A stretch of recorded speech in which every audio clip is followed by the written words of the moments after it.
ए सुन तारू कहा एगो बात तोहरा से कहल चाहता नहीं कहीं का बोला। हम तोहरा से बहुत प्यार कईला हो। ना बाबा ना।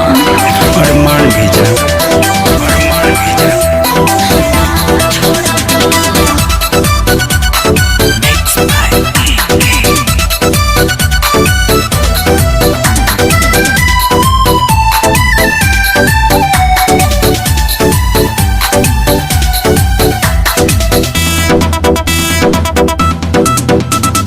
कबहू न देब मौका का धोखा, कैसे कर ली हम तोहा पे भरोसा। अरे पगली करे के पड़ी नू।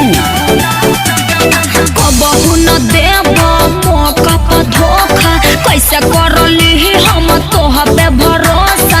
दिलवा लगा के दिल ना तोड़ब, का गारंटी बाकी हमारा के ना छोड़ब। ना पगली दिलवा लगा के दिल ना तोड़ब, का गारंटी बाकी हमारा के ना छोड़ब। अरे विद्या कसम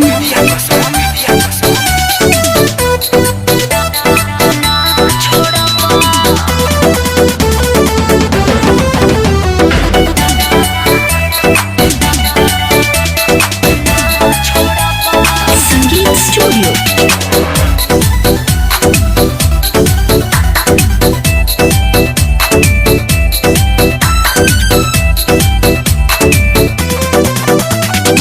जे मुहावा से आज बोले मीठ हो, उहे मुहावा से कब बोल दे बत्तीत हो।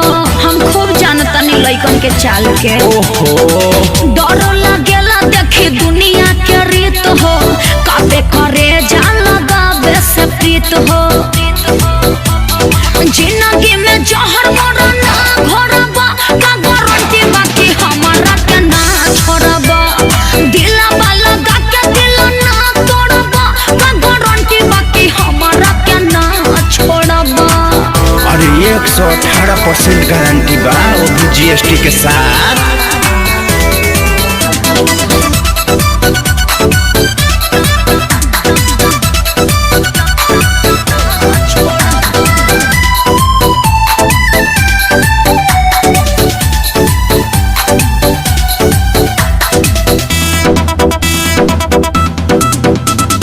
करब बियाह तू धराई के असरा, दोसर लइके के बन जाइब भतरा। और तहरा छोड़ के सब लड़की हमार बहिन।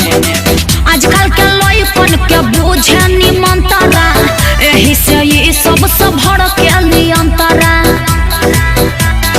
हमसे हंसमुखी मुँह ना मोड़बा, का गारंटी बाकी हमारा के ना छोड़बा। अरे बानू दिलवा लगा के दिल ना तोड़बा, का गारंटी बाकी हमारा के ना बोला ना छोड़बा। चलो अभी कभी कोर्ट में अटकल जाए, जे हुई से देखल जाए।